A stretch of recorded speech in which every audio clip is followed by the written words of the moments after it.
Pensando no evento, né, o evento desse texto que a Ana leu para a gente, que as crianças vão estar trabalhando hoje, ele começa, na verdade, com o acontecimento do nascimento de Jesus.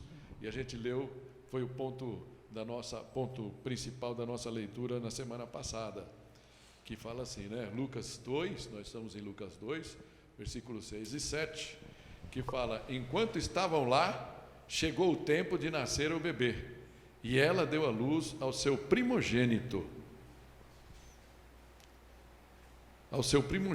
envolveu-o em panos e o colocou numa manjedoura, porque não havia lugar para eles na hospedaria. Não é? Chegou o tempo de nascer o bebê. É isso que quero chamar a atenção aqui. E também aquilo que o anjo chama depois, ele vai chamar a atenção, ele vai dar isso como uma pista para eles poderem achar Jesus. Fala, envolveu em panos e colocou numa manjedoura. E eu não quero aqui repetir o que nós tratamos a semana passada, né? Mas interessante que fala que não havia lugar para ele lá.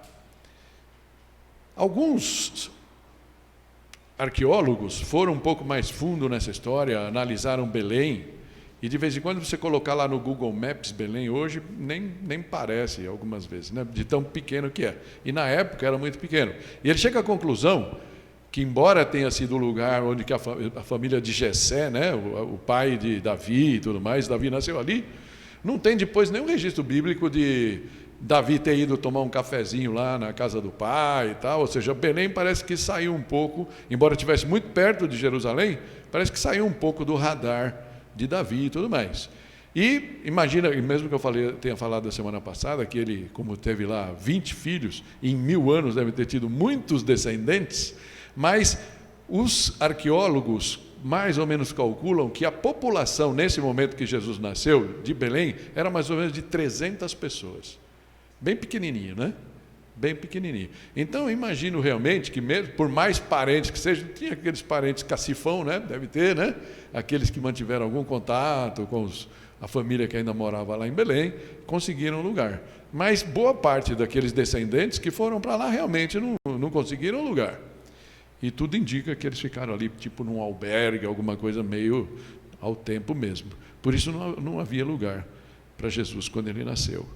Mas é interessante, né, que João, a gente vai ler depois uma outra passagem de João no seu evangelho, ele começa, né, no versículo 9, no capítulo 1, falando que estava chegando ao mundo a verdadeira luz que ilumina todos os homens. Né? É isso que estava acontecendo. Esse é o verdadeiro evento do Natal, né? E aí, eu fiquei pensando sobre isso, talvez no fundo, né, nós não queiramos que todos os nossos cantinhos sejam trazidos à tona, não é verdade? Chegando essa luz, mas que luz? Essa que mostra tudo que a gente faz, com todos os detalhes. Nós, de vez em quando, será que a gente não se sente meio incomodado se todos os nossos podres, vamos falar assim, sejam trazidos à luz, sejam tão iluminados, tão transparentes? Não sei quanto a você, mas para alguns essa possibilidade é um tanto assustadora ou até ameaçadora, como foi para Herodes, a gente comentou isso um pouco e vamos falar um pouco mais para frente. Mas vamos deixar esse lado meio nebuloso, que fala um pouquinho do nosso coração, um pouquinho de lado, e vamos ver outras coisas mais positivas nesse dia de Natal. Como, por exemplo, em João 1,14, alguns versículos para frente, e eu estou pegando aqui nas Almeida, né, que falam todas elas a mesma coisa, fala, e o verbo se fez carne e habitou entre nós, cheio de graça e de verdade, e vimos a sua glória, glória como unigênito do Pai. Podemos ler junto esse versículo? E o verbo se fez carne e habitou entre nós, cheio de graça e de verdade, e vimos a sua glória, glória como do unigênito do Pai. João 1,14. Amém?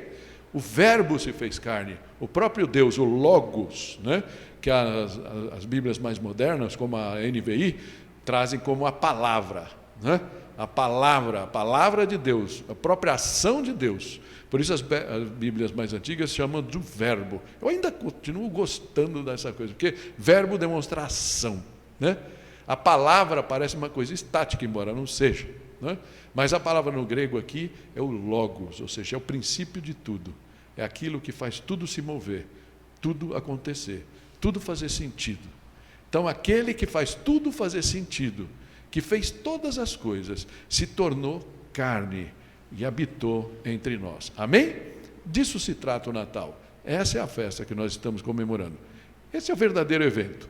Mas qual é o evento especial que esse texto que a gente leu, que a Ana trouxe para a gente, trata? Trata, na verdade, o passo seguinte.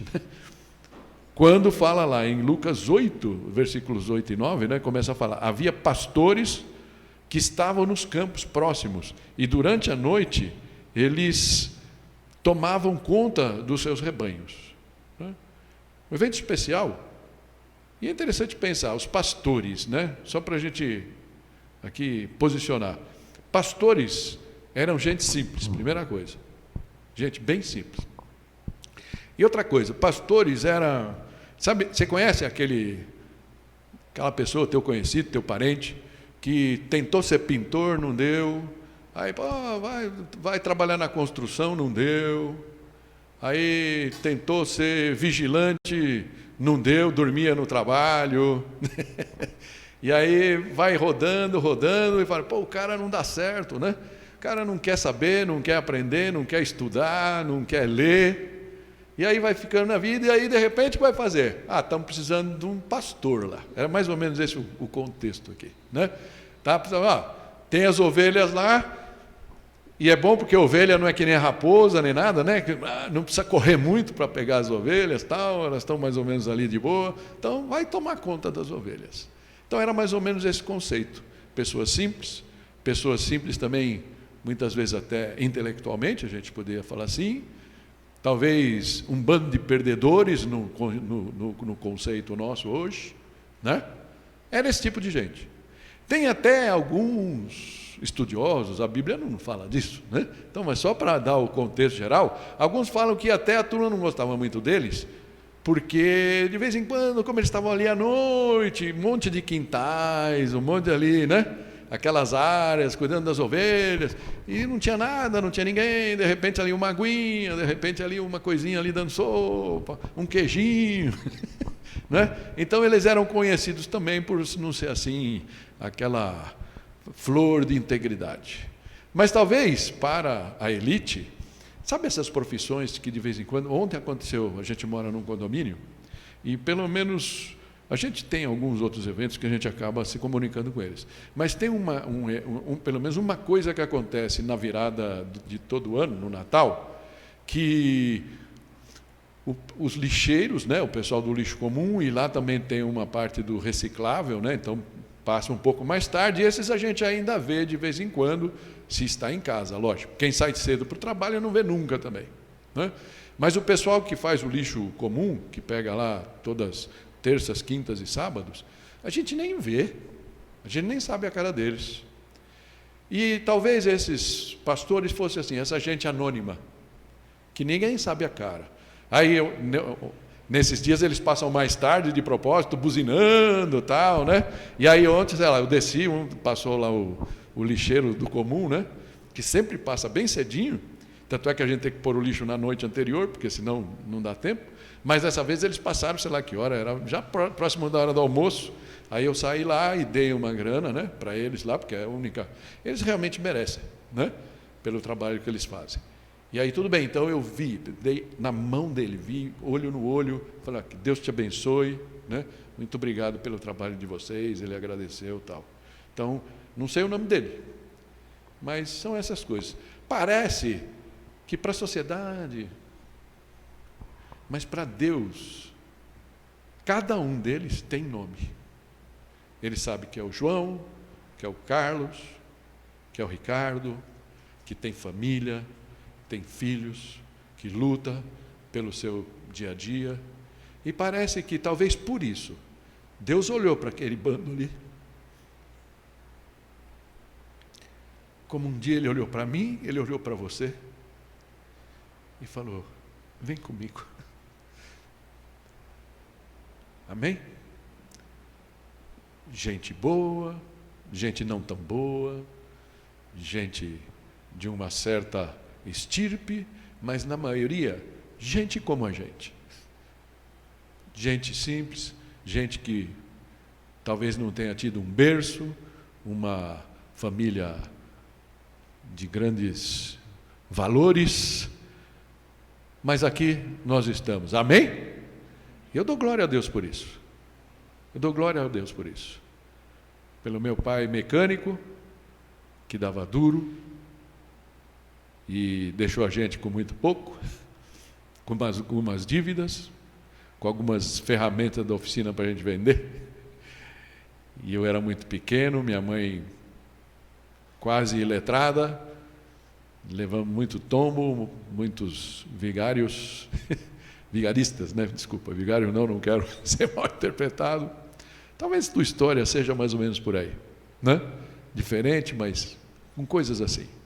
E parece que Deus tem um olhar especial para quem não tem de quem depender, apenas dele. E talvez por isso esses pastores foram agraciados ali, né? Mas diz que eles estavam ali no campo próximo durante aquela noite, tomavam conta dos rebanhos. Eu esqueci de falar só mais uma entidade que olhava para eles assim com o olhar. Os líderes religiosos, os religiosos da época, olhavam para os pastores também, tipo assim, sargentário. Por quê? Como eles trabalhavam à noite, estavam ali direto, 7/24 ali, cuidando do rebanho, eles não iam provavelmente para a sinagoga, não iam para o templo, não cumpriam as obrigações, então era gente pecadora, né? Era mais ou menos isso. Para esses, o que acontece? O texto fala e aconteceu que um anjo do Senhor apareceu-lhes, e a glória do Senhor resplandeceu ao redor deles. Imagina a cena, né? E aí fala que eles ficaram aterrorizados. Imagine a cena, né? Você está ali de noite, no meio ali do nada, lógico, entre algumas pessoas, alguns companheiros de trabalho, e de repente aparece um anjo, e não dá para saber o que é essa glória do Senhor resplandeceu. Será que era o anjo que era iluminado? Será que o campo se iluminou? Não dá para a gente saber. Mas vamos combinar, qualquer um de nós ficaria aterrorizado ali, né? E sabe que essa palavra aterrorizados vem do grego, a raiz da palavra é de fobia. Interessante, né? Da onde vem a palavra fobia, que a gente conhece bem, né? Tenho fobia, tenho medo, síndrome do pânico, essas coisas todas. Então, vem dessa palavra aqui. Eles ficaram aterrorizados, tá? E quem não, né? Essa é a verdade. Mas esse, então, foi o evento especial que aconteceu. Os dois eventos, na verdade. O nascimento do Salvador e o anjo aparecer para aqueles pastores ali, os ninguéms, os sem rosto, os sem nome. Para esse tipo de gente, Deus apareceu. Parece que ele se importava com aqueles pastores. Ele se importa com os ninguéms desse mundo. Amém? Então, ele faz um anúncio especial. Diz assim, a partir do versículo 10: Mas o anjo lhes disse: Não tenham medo, estou lhes trazendo boas novas de grande alegria, que são para todo o povo. Hoje, quero grifar aqui são para todo o povo. Então, a primeira coisa aqui, vamos lá, ele fala, não tenham medo. Imagina, eles estavam ali apavorados, o que está acontecendo, de onde vem isso, tal, fantasma, o que será que é? Fala, calma, não tenham medo. A gente não precisa ter medo de Deus. Não precisa. Porque tudo que vem dele é do bem e de bem. Não precisamos fugir dele, nunca. E aí ele fala, estou trazendo boas novas de grande alegria. Essa palavra boas novas é a palavra evangelho, né? Na sua raiz. Então, é uma boa notícia, aquilo que estava acontecendo. E aí ele fala que essa boa notícia era para todo o povo. Alguns estudiosos falam, fica numa discussão meio que não leva a nada, não, que aqui ele estava falando só para os judeus, que aqui era só para os eleitos e não sei o quê. Gente, eu estou aqui, vocês também, não estão? E essa palavra chegou para nós, então eu gosto de olhar para ela assim, como está escrito. Elas são para todos, para todo o povo. As boas novas são para todos. E aí, começa aqui, ele fala, hoje na cidade de Davi, lhes nasceu o Salvador, que é Cristo, o Senhor. E é interessante que nessa pequena frase aqui, parece que o anjo resumiu toda a teologia, ou parte da teologia, né?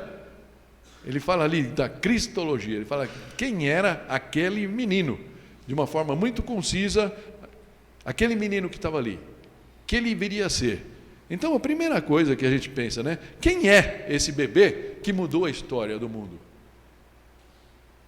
E mesmo me repetindo, né? Olha a contagem dos anos. Se a gente está em 2023, em tese, a partir do nascimento daquele menino. Como é que fala isso? Eu não sei falar. O aniversário 2023. Aí não vou me complicar aqui. Do nascimento daquele menino, amém? Aí você fala, mas ele não nasceu no dia 25 de dezembro. Provavelmente não. Mas ele não nasceu no ano 0. Tudo indica que ele nasceu no ano -4.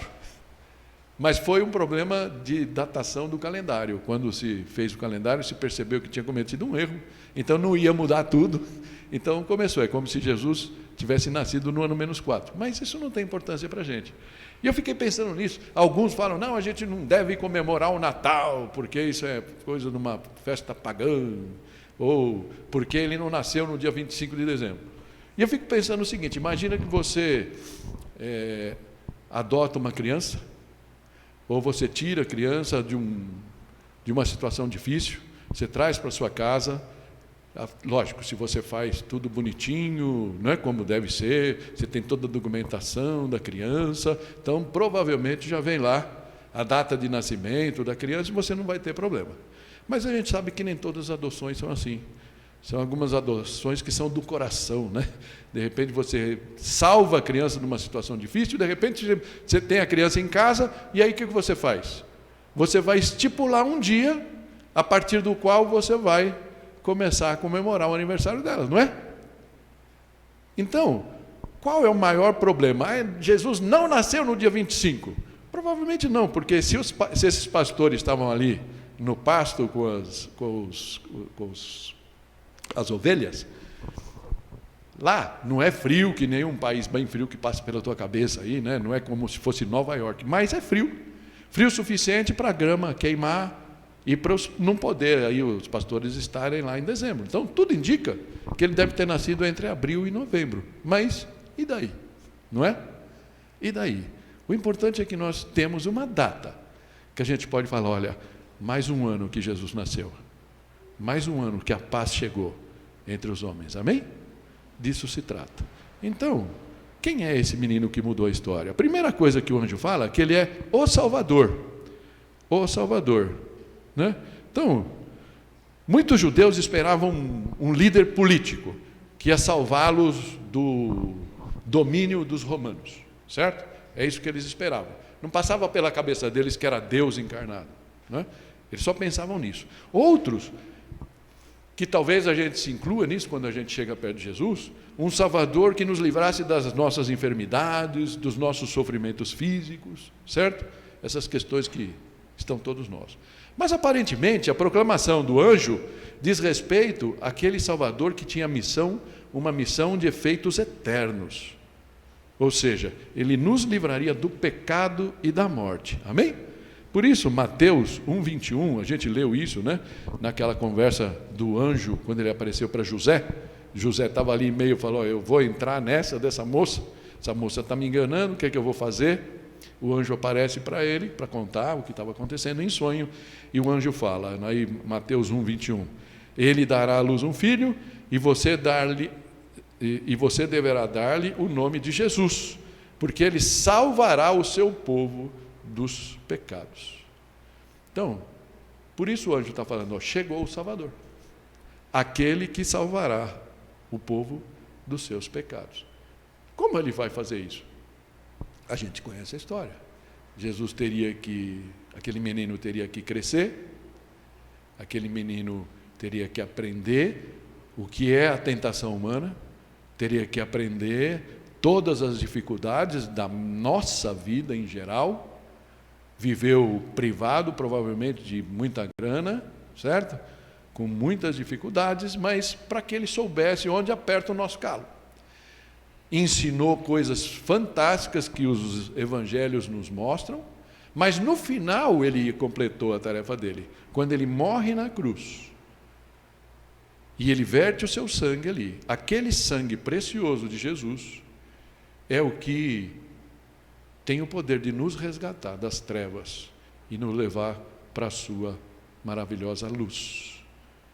E graças a Deus, ele ressuscitou ao terceiro dia. Ele não continuou lá.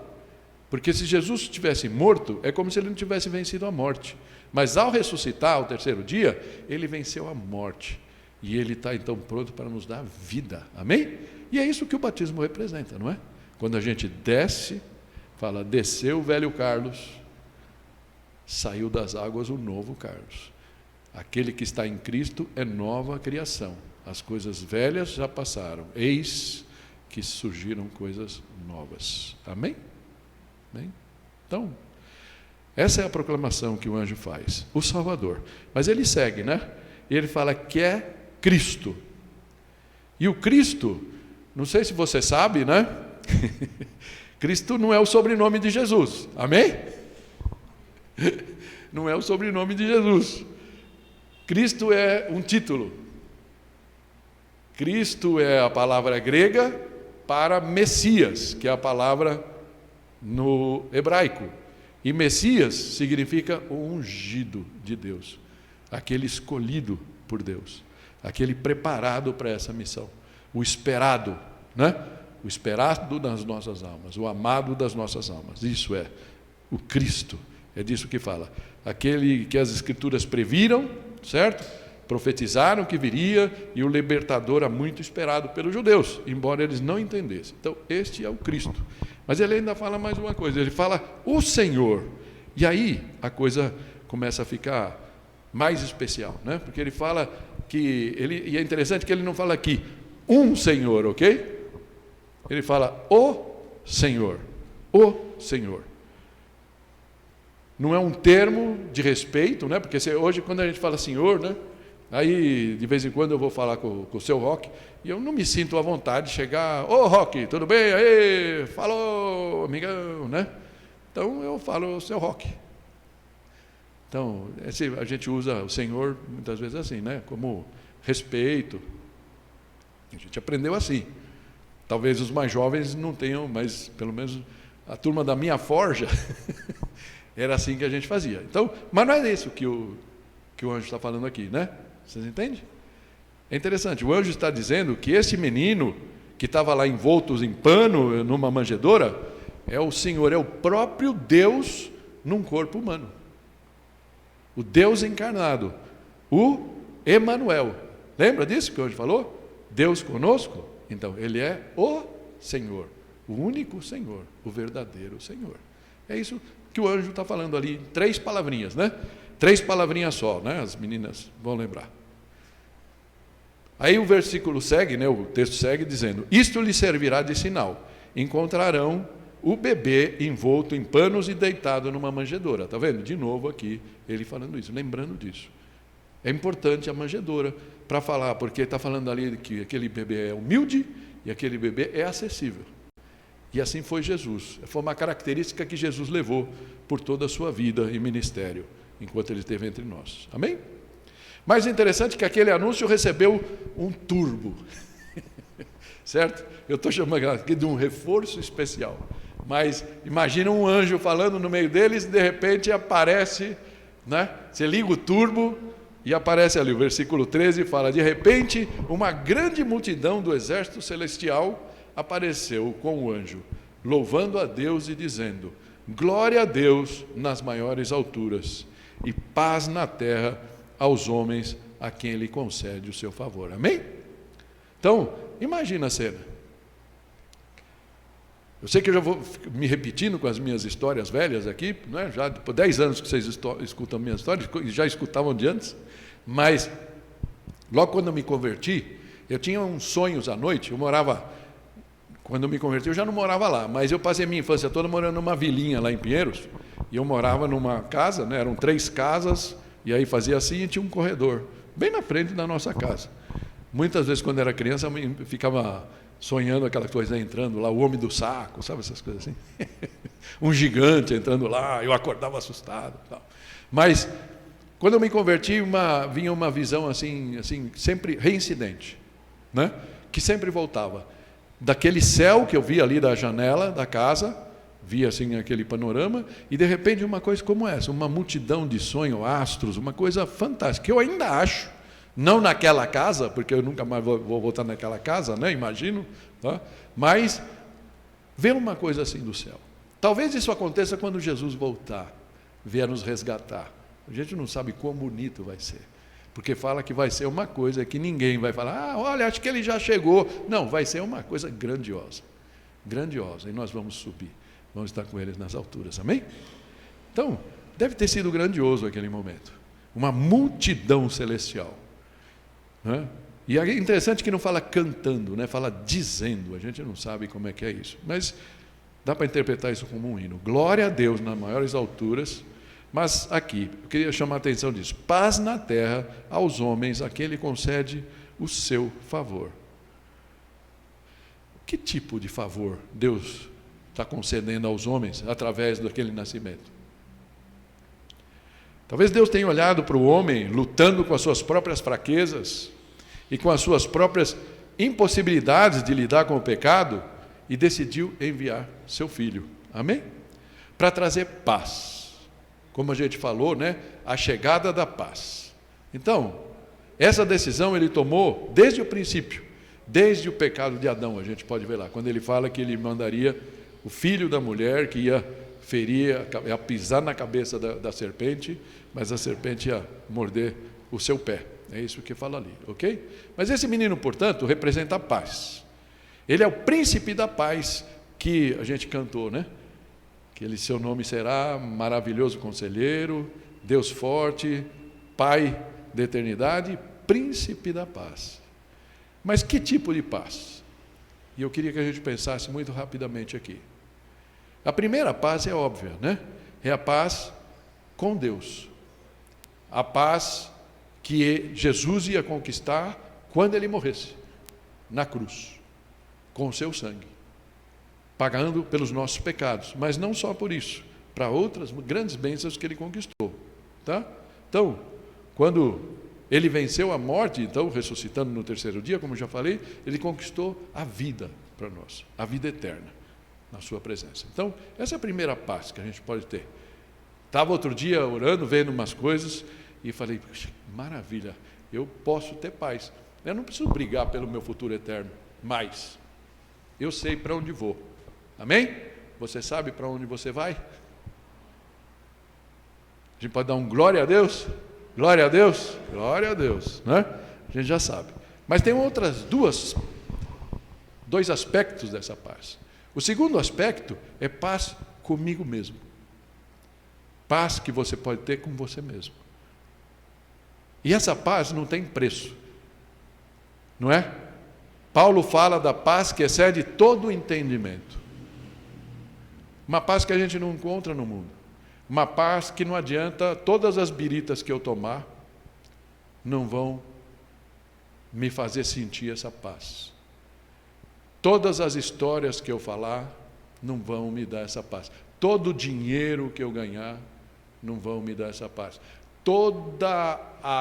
O sucesso profissional que eu tiver não vão me dar essa paz. Todo o sucesso que eu tiver com as meninas ou com os meninos, depende do seu gênero, né?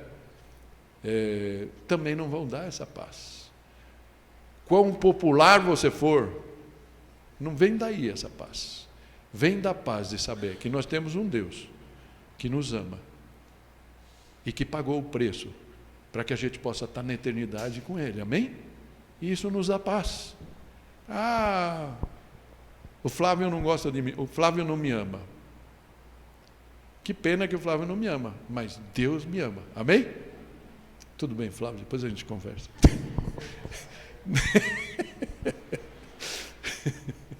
Né? Essa é uma paz. A terceira faceta da paz é justamente essa, a paz de uns com os outros. Porque eu sei que eu posso ter as minhas convicções, o Flávio tem o dele, nós dois somos corintianos, então está tudo feito, certo? Mas tudo bem, não é isso, né?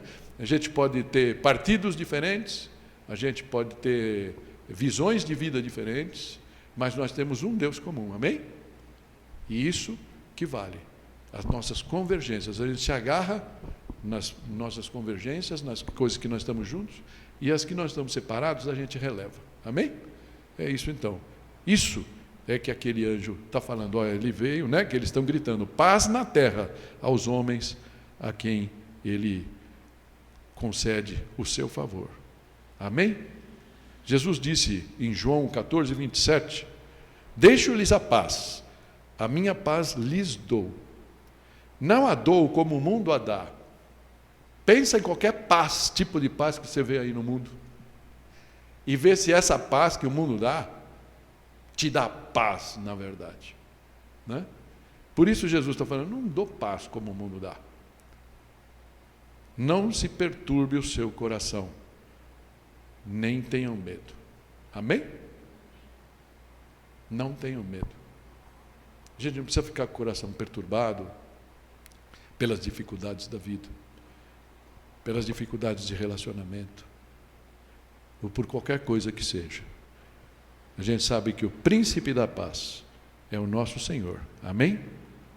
Ou pode ser ainda hoje. A última parte, né, fala assim, uma resposta especial. E aqui a gente vai ver como é que aqueles pastores reagiram. E eu queria que você olhasse para isso pensando na sua realidade. Porque, embora a gente seja muito diferente daqueles pastores, não precisamos, né, fazer nenhum tipo de paralelismo, mas tem alguns passos que eles deram que é aquele que Deus espera da gente. Eu queria compartilhar então isso com vocês, amém? O texto fala, a partir do versículo 15, assim, quando os anjos os deixaram e foram para o céu, os pastores disseram uns aos outros, vamos a Belém e vejamos isso que aconteceu e que o Senhor nos deu a conhecer. A primeira coisa que fica claro aqui é que eles creram, amém? Eles creram, eles não ficaram em dúvida, né? Ele não fala aqui, o texto não fala, vamos lá para ver se aconteceu o que o anjo falou, né? Percebe? Algumas vezes você está falando para alguma pessoa, fala, mas esse Jesus realmente viveu? Primeira pergunta. Então, se você tem essa dúvida, eu falo, está mais do que provado. Tem N registros históricos, ele realmente viveu. E Lucas, esse evangelho, logo no capítulo 1, a gente falou disso, né, alguns domingos atrás, ele fala lá, dá nome e sobrenome das pessoas que estavam no poder quando aconteceu, tal. Então, realmente Jesus foi uma pessoa de carne e osso. Ah, mas Jesus é Deus? Só olhar para a trajetória da vida dele, né? Mas, ou seja, eles não ficaram com essa dúvida, eles creram. Então, eles falam, vamos lá para ver o que ou como aquilo aconteceu. Eles realmente tiveram uma curiosidade verdadeira, né? E interessante sempre pensar naqueles líderes religiosos. Não, aqui eu só vou colocar mais uma coisa. Eles creram e eles reagiram, né? Falaram, vamos lá. Tomaram uma posição, tomaram uma atitude. Também tem pessoas que falam, eu creio, né? Eu creio, mas e? É mesmo? Você crê? Então, né? Eles não iam, eles falaram, vamos lá para ver. Vamos lá para ver, vamos ver o que aconteceu. Interessante que alguns dias depois, talvez alguns meses, a gente não sabe, a gente gosta de olhar para o presépio, o nosso, se você for lá, ver o nosso presépio ali, né? Simples. Ele não tem os magos, né? Que a turma chama dos reis magos, né? Ele não tem os magos ali, certo? Mas os magos realmente vieram. Eles só não vieram naquela noite, enquanto Jesus estava na manjedoura. Nós não sabemos quantos meses depois, porque eles viram, assim como os pastores, eles também receberam um sinal através de uma estrela, né? E eles vieram. Quando eles chegam, eles vão para Jerusalém, que eles imaginam um rei, tem que estar na capital, né?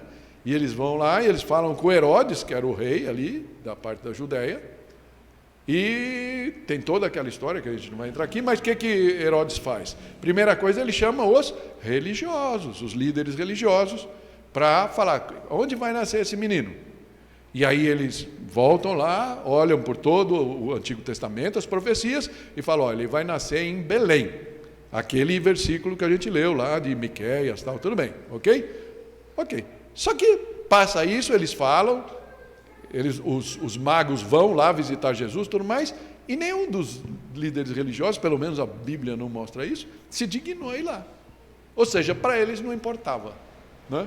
Eles não foram, mas os pastores foram. Os pastores foram. O texto segue, né, dizendo: então correram para lá, e encontraram Maria e José, e o bebê deitado na manjedoura. É interessante, primeira coisa, eles foram. Eles não só tiveram uma atitude, eu vou ter uma atitude positiva com relação a isso. Vou mandar meus fluidos, vou orar por você, irmão, né? Podia ter feito isso hoje cedo. Tinha um senhor sentado na porta da padaria, a gente foi tomar café. Quando a gente chegou, ele, não é a primeira vez que a gente vê lá, que a gente já contribui com ele. Ele falou: tu me dá alguma coisa? Eu falei: depois, né, na volta. Aí eu podia ter voltado, né, ter uma atitude positiva. Falar: olha, vou fazer uma coisa com você, meu irmão. Vou orar aqui por você. Senhor, cuida desta alma. Não, certo? Tive que pegar algum dinheiro e dar para ele. E aí, quando eu dou o dinheiro, tomei não só uma atitude, eu agi, né? E aí, tudo bem, irmão, Deus te abençoe, bom Natal, ok? Então, eles foram. E ao irem, eles encontraram.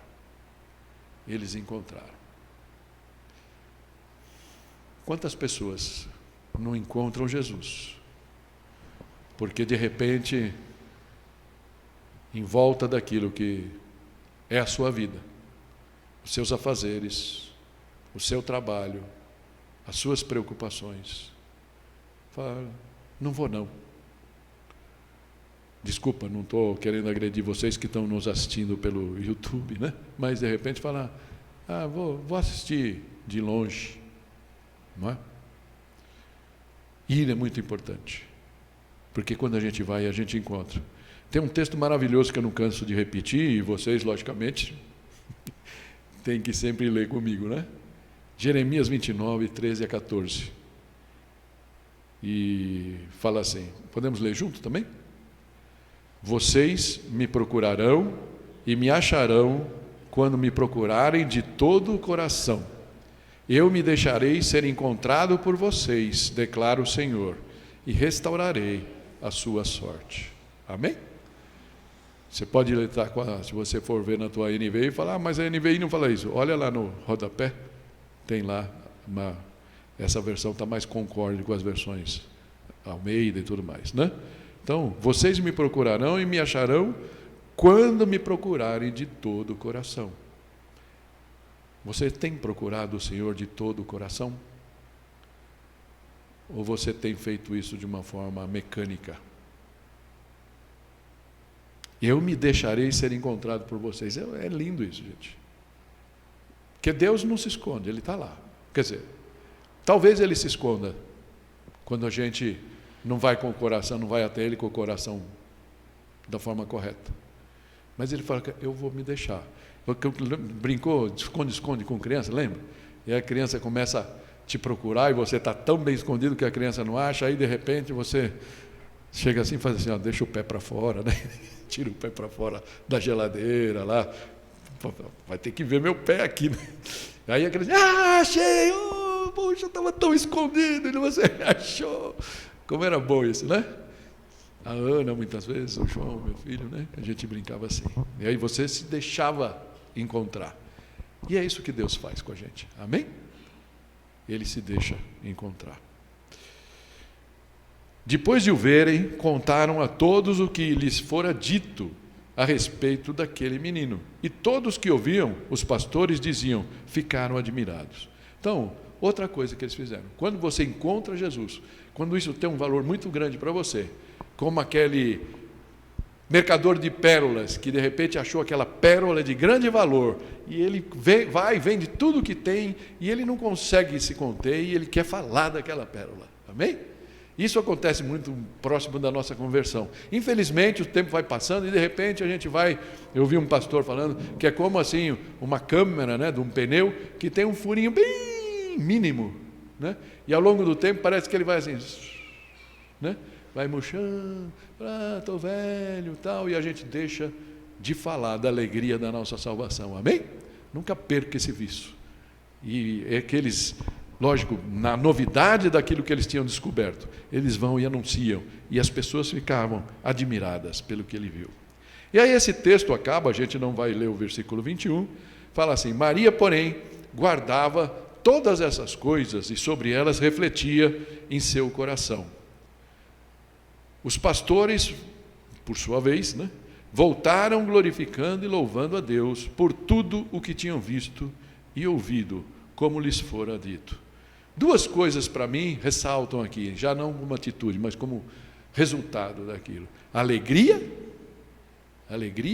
de uma forma diferente para Maria, que escutava tudo aquilo. Você imagina, pensa, se coloca um pouquinho no lugar da Maria, sentada ali numa situação talvez meia precária, ali no meio do nada, com a criança ali numa manjedoura, e aí de repente chegam os pastores, uma cena bonita, e louvando a Deus, o anjo, ele deve ter contado para ela que o anjo falou, o exército de anjos, o hino que eles cantaram ali, e aquilo fala que a Maria ia guardando tudo isso, guardava todas essas coisas no coração e refletia em seu coração. Com certeza, uma alegria muito grande e paz.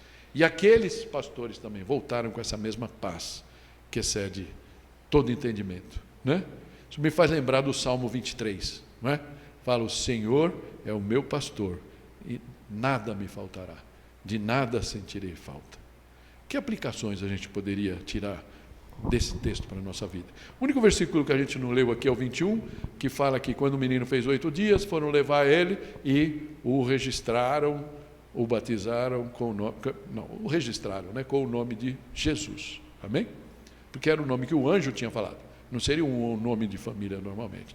Jesus, que significa o Senhor salva. Amém? Eu estava pesquisando sobre esse texto, porque a gente já falou desse texto quase todos os anos, então fica difícil de vez em quando você tirar água de pedra. Encontrei um pastor, chama Skip Heitzig. Pensei que ele fosse alemão, mas ele é americano, de uma igreja lá no Novo México. E ele conta uma lenda que eu só ouvi dele, não sei se é invenção dele, mas ele disse que é uma lenda, que fala que 40 anos depois dessa noite, onde aquele anjo apareceu aos pastores, aqueles antigos pastores já, imagina, 40 anos depois, Jesus já teria crescido, já teria vivido o seu ministério, já teria morrido, já teria ressuscitado, e aqueles pastores ali com toda a família se encontram num lugar, talvez naquele mesmo lugar, e começaram a contar das coisas. Não, você lembra aquela noite? Você lembra que o anjo disse? E ali eles estavam louvando a Deus e glorificando a Deus pelas coisas que eles foram testemunhas. Eles viram: não, você lembra aquele menino? Quem diria que aquele menino tal? Imagina falando. Aí de repente tem um lá que tem o netinho, vovô, tal, mas essas coisas. E aí, como é que foi, vovô? Conta para mim, tal. E o vô olha para o menino e não dá muita bola e continua ali participando da conversa, sabe como é que é, De vez em quando. Aí chega até uma hora que o menino, ali tão ansioso, chega: vovô! Aí para todo mundo para prestar atenção no que o menino está falando. O vovô fala: vovô, essas coisas aconteceram mesmo ou não? E aí o vô é obrigado a parar, baixa a cabeça, fala: olha, netinho, na verdade eu não sei, porque naquela noite eu não fui junto com os outros pastores, então eu não vi isso que eles viram. Isso nos faz pensar, muitas vezes, que isso pode ter acontecido. Talvez alguns daqueles pastores que ali estavam, podem ter falado: não, eu vou ficar para tomar conta do rebanho, vão vocês, que eu vou ficar aqui para tomar conta dos pastores. Mais ou menos como a história de Maria e Marta, lembra? Maria aos pés de Jesus para escutar, e Marta falando: não, tal, primeiro arrumar tudo. E hoje vocês vão arrumar tudo. Eu tenho uma esposa linda, maravilhosa e prendada em casa, que já fez quase tudo para a ceia, Mas ali é essa situação, De repente, podia ser uma desculpa para Marta, os afazeres. E talvez tenha alguns outros pastores, pode acontecer, é uma lenda, não é? Alguns outros pastores falavam, não, eu não vou não, eu não gosto desse negócio de religião, deixa para lá, isso não é para mim. Vão lá, isso não é para mim. E aí talvez aqueles voltando maravilhados por terem ido, terem crido, terem encontrado Jesus e voltaram, e aquilo com certeza mudou a vida deles. Talvez aqueles não deram esse passo. E aí a pergunta que fica para nós hoje é: nós nos deixamos envolver com esse que mudou a história? Será que nós ouvimos o que Jesus falou e fomos até Ele? Eu convido você a fechar os olhos para a gente ver e pensar nisso nessa noite.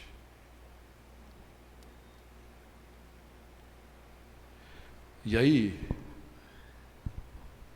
essa foto que eu já mostrei outros anos, lembra dessa foto? Eu falei para vocês fecharem os olhos, mas só olha para essa foto aqui um pouquinho, né? Encontro especial com Jesus. Na verdade, não vai ser no dia 25, vai ser, a partir de hoje à noite, à meia-noite, talvez, não sei qual é a tua... E aí, qual vai ser a minha resposta nesse Natal? Fecha os teus olhos, vamos orar um pouquinho. Pai Santo, nós te agradecemos, porque o Senhor mandou o teu Filho, e porque Ele veio, nós podemos comemorar hoje o aniversário da vinda dEle, Senhor. Te agradecemos pelo Príncipe da Paz, Senhor, que veio trazer essa paz, que nos reconecta contigo, Pai, se nós dermos esse passo de fé. Mas também essa paz que enche o nosso próprio coração. Eu posso estar em paz comigo mesmo, Senhor. Cada um de nós pode estar em paz consigo mesmo. Mas também essa paz que nos une como irmãos, como família de Cristo, Senhor. Olha para cada um aqui, olha para cada irmão que está nos assistindo pelo YouTube, Senhor, e fala nesse momento ao seu coração. Que eles possam sentir a maravilha que é responder ao chamado de Jesus. Assim como Jesus fazia, e Ele fazia isso a todos aqueles que Ele chamou como discípulo. E Ele chamava publicamente essas pessoas, na praia, como foi com Mateus ali, Mateus trabalhando na banca dele lá de cobrador de impostos. E ali Ele falou, me siga, me siga. Então aquele primeiro ato que as pessoas precisam fazer, Senhor, de publicamente dizer, eu quero te seguir, Jesus. Talvez entre nós, entre aqueles que nos escutam, estejam aqueles que, embora em algum momento da sua vida tenham dado esse passo de fé, mas por qualquer das dificuldades, por problemas que o seu coração entende que são injustiça, se afastam de ti, se afastaram de Jesus. E Jesus nesse momento está falando, venha, venha a mim.